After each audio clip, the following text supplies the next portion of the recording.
নমস্কার, আমি শ্রাবন্তী। আমার বং বাংলা ন্যারেটিভস চ্যানেলে তোমাদের সবাইকে স্বাগত। কেমন আছো সবাই? আশা করি আমার বন্ধুরা সবাই খুব ভালো আছো, সুস্থ আছো। লং ড্রাইভে বা হাইওয়েতে রাত বিরেতে গাড়ি চালালে অনেকে অনেক রকম সমস্যার মুখোমুখি আজ অবধি হয়েছে। এরকম অনেক ঘটনা শুনতে পাওয়া যায়। আজকের আমার পাঠ করা ঘটনাও এরকমই খানিকটা। এর থেকে বেশি কিছু বলে আমি একদমই স্পয়লার দিতে চাই না। আশা করি আজকের ঘটনা তোমাদের ভীষণ ভালো লাগবে। তাহলে চলো একদম সময় নষ্ট না করে চটপট শুনে ফেলা যাক আজকের ঘটনা। ঘুরে আসি ভয়ের দুনিয়ায়।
কিন্তু ততক্ষণে সূর্যদেব পশ্চিমের পথে অনেকটাই অগ্রসর হয়ে গেছেন। আর দিল্লি রোডের যা অবস্থা, তাতে এই সময়ের পর ওই রাস্তায় গাড়ি চালানো যথেষ্ট ঝুঁকিপূর্ণ। তবুও তিনি বাড়ির লোকেদের কথা অগ্রাহ্য করে বেরিয়ে পড়লেন। আগরপাড়ার বাড়ি থেকে বেরিয়ে বালি ব্রিজ হয়ে দিল্লি রোডের মুখ অবধি আসতেই প্রায় ঘন্টাখানেক লেগে গেল। কারণ তখনও বালি ব্রিজের পাশে আজকের নিবেদিতা সেতুর জন্ম হয়নি। তাই বালি ব্রিজই ছিল সমস্ত গাড়ির যাতায়াতের একমাত্র পথ। প্রায় সবসময় সেখানে জ্যাম লেগে থাকত। তার উপর সেদিন ব্রিজের উপর একটা বড় লরি খারাপ হয়ে গিয়ে এই পরিস্থিতিটা আরো ভয়ঙ্কর করে তুলেছিল। যাই হোক, তাকে কাল সকালের মধ্যে পৌঁছতেই হবে। তাই দিল্লি রোডে উঠেই গাড়ির স্পিড বেশ কিছুটা বাড়ালেন বিষ্ণুদা। রাস্তার অবস্থাও খুব একটা ভালো নয়। পুরো রাস্তায় প্রায় ছোট বড় গর্তে ভর্তি, আর রাস্তাতে আলো খুব একটা নেই বললেই চলে। এখানে চলতে গাড়ির হেডলাইটই একমাত্র ভরসা, আর সেই ভরসার উপর ভরসা করেই এই গাড়ি নিয়ে নিজের গন্তব্যের দিকে এগিয়ে চলেছেন তিনি। উল্টো দিক থেকে ধেয়ে আসা মালবাহী লরির আলোয় মাঝে মধ্যেই তার চোখ ধাঁধিয়ে যাচ্ছিল। প্রতি মুহূর্তেই মনে হচ্ছিল যে এক্ষুনি হয়তো একটা দুর্ঘটনা ঘটবে। কারণ তখনকার দিল্লি রোড আজকের মতো চওড়া না হওয়ার ফলে লরিগুলো তার গাড়ির একদম গা ঘেঁষে ঝড়ের বেগে বেরিয়ে যাচ্ছিল। প্রায় ঘন্টা চারেক এভাবে চলার পর তিনি বুঝতে পারলেন যে পেটে ছুঁচোয় ডর মারতে শুরু করেছে। অতএব একটু এগিয়ে একটা ভালো ধাবা দেখে গাড়ি দাঁড় করালেন। রুটি ও তরকা দিয়ে রাতের খাওয়া সেরে একটু শুকটান দেওয়ার পর আবার স্টিয়ারিং ধরলেন। এই অঞ্চলে রাস্তার অবস্থা আগের চেয়ে একটু ভালো, অর্থাৎ রাস্তায় গর্ত খানাখন্দ একটু কম, কিন্তু লরির উৎপাত শত গুণ বেশি। তবু বিষ্ণুদা পাকা হাতে গাড়িকে সামলে এগিয়ে চলতে লাগলেন। তার মনে হলো যে এতক্ষণ বিভিন্ন কারণে হওয়া দেরিটা এবার একটু জোরে চালিয়ে পুষিয়ে নেওয়া যাবে। কিন্তু মানুষ যা ভাবে সেটা তো সবসময় হয় না। এতক্ষণ আকাশে অল্প মেঘ থাকলেও বৃষ্টি নামার সম্ভাবনা একেবারেই ছিল না বললেই চলে। কিন্তু সেই সম্ভাবনাকে একেবারেই নস্যাৎ করে দিয়ে হঠাৎ করে বৃষ্টি নামলো। প্রথমে টিপটিপিয়ে হলেও সময় বাড়ার সাথে সাথে বৃষ্টির বেগও পাল্লা দিয়ে বাড়তে লাগলো। একে অন্ধকার, তার উপর এই মুষলধারে বৃষ্টি, এই দুই মিলে দৃশ্যমানতাকে প্রায় শূন্যের কাছাকাছি নামিয়ে নিয়ে এলো, এবং ওয়াইপার চালিয়েও খুব একটা সুবিধা করা গেল না। অতএব প্রাণের ঝুঁকি নিয়ে অনেকটা আন্দাজেই তিনি গাড়িটাকে চালিয়ে নিয়ে যাচ্ছিলেন। বেশ কিছুক্ষণ এক টানা এভাবে চালানোর পর ক্লান্তি বিষ্ণুদাকে ধীরে ধীরে গ্রাস করতে শুরু করেছে। স্টিয়ারিংয়ের উপর থেকে নিয়ন্ত্রণ হারাচ্ছে তার হাত, এবং ক্লান্তি থেকে আসা ঘুম প্রায় জোর করে তার চোখের পাতা বন্ধ করতে চাইছে। এই অবস্থায় এমন রাস্তায় গাড়ি চালানোর অর্থ যে মৃত্যুকে নিমন্ত্রণ করে ডেকে আনা, সেটা প্রতিটা গাড়ির চালকই খুব পরিষ্কারভাবে জানে। দীর্ঘ যাত্রায় মাঝে মধ্যেই চা ও সিগারেটের সদ্গতি করেই তাই এই ক্লান্তি নামক অবাঞ্ছিত সঙ্গীর হাত থেকে মুক্তি লাভ সম্ভব হয়।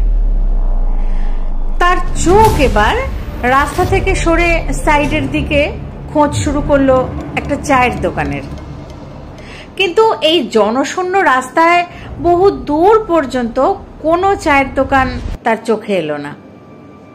এইভাবে আরো বেশ কিছুক্ষণ চালাতে হলো তাকে, এবং যখন শরীর প্রায় স্বাদ ছাড়বে ছাড়বে করছে, ঠিক একটু দূরেই চোখ পড়ল একটা ছোট্ট মতো দোকান। দোকানের কাছে পৌঁছাতেই তিনি গাড়ি থেকে প্রায় এক লাফে নেমে দোকানটিতে ঢুকে চা ও বিস্কুটের অর্ডার করলেন। চা ও বিস্কুট হাতে পাওয়া মাত্রই তিনি সেগুলোকে তাড়াতাড়ি পেটে চালান করেই সিগারেট ধরালেন।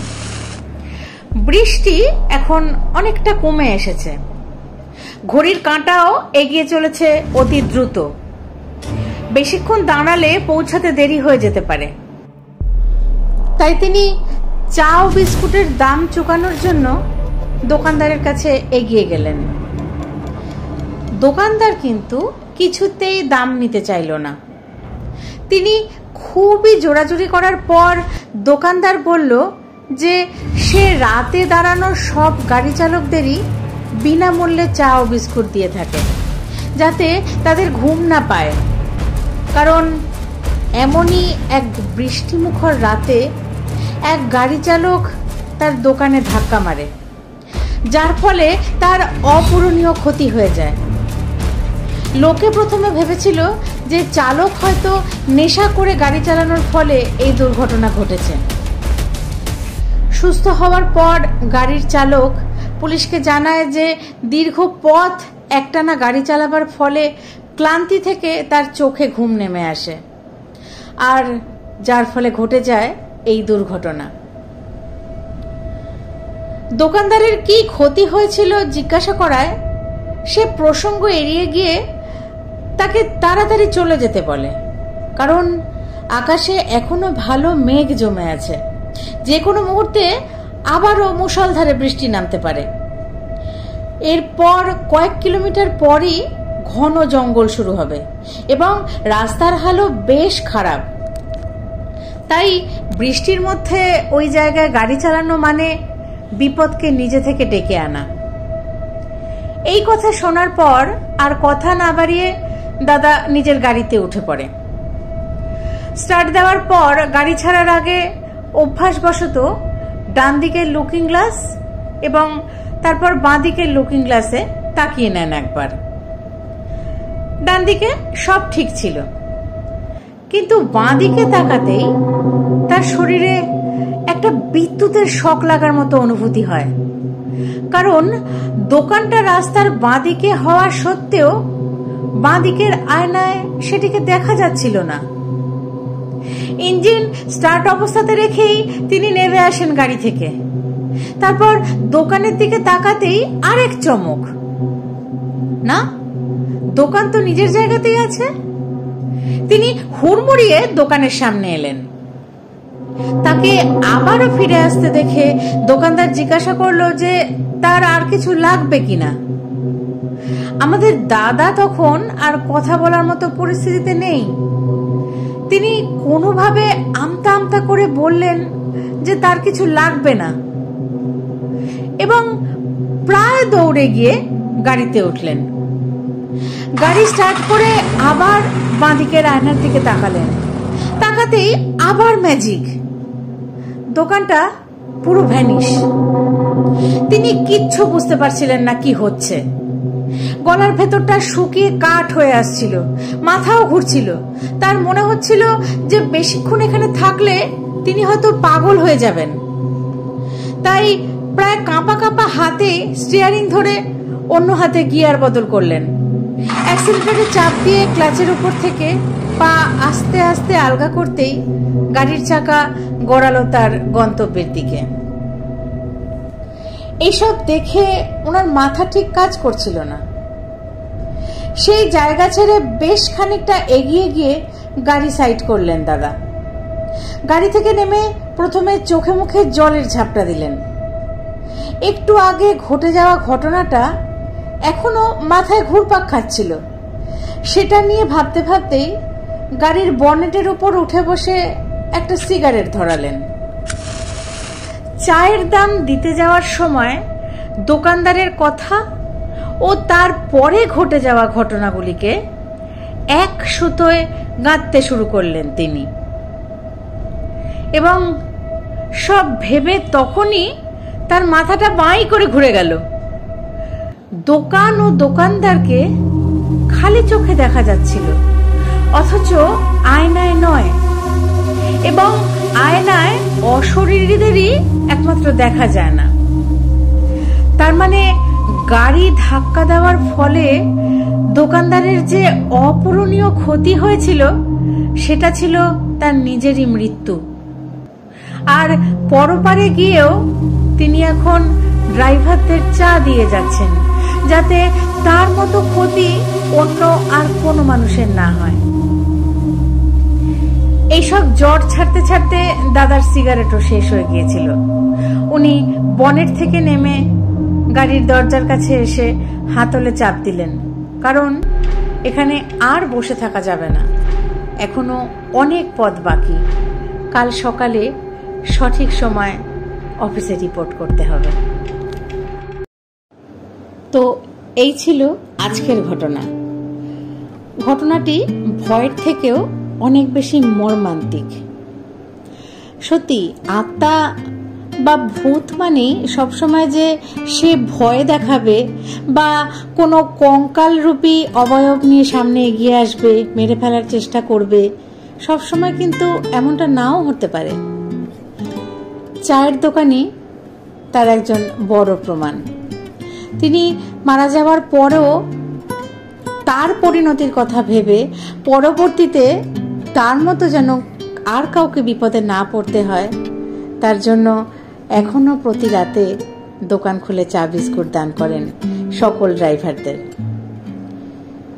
তাও সেই দুর্ঘটনায় গাড়ির চালক বেঁচে গিয়েছিলেন।